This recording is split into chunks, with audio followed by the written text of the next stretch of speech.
আমি সবাইকে অনুরোধ করব বাংলাদেশের যে আপনারা সরকারকে বয়কট করেন, পাবলিকলি বয়কট করেন। 30 লক্ষ লোক এই আওয়ামী লীগ আমলে ফকির হয়েছে মাননীয় স্পিকার। আমরা নতুন প্রজন্ম দেখতে চাই মাননীয় স্পিকার। গাধাকে দিয়ে ঘোড়ার রেস দৌড়ানো হচ্ছে।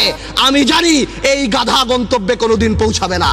30 থেকে 40 হাজার কোটি টাকা বিদেশে চলে গেছে মাননীয় স্পিকার। প্রথম আলোতে দেখলাম উনি মাশাআল্লাহ 1200 কোটি টাকা কামিয়েছেন। আলহামদুলিল্লাহ। এই টাকা দিয়ে করবে কি? 1200 কোটি টাকা দিয়ে বানিয়েছেন।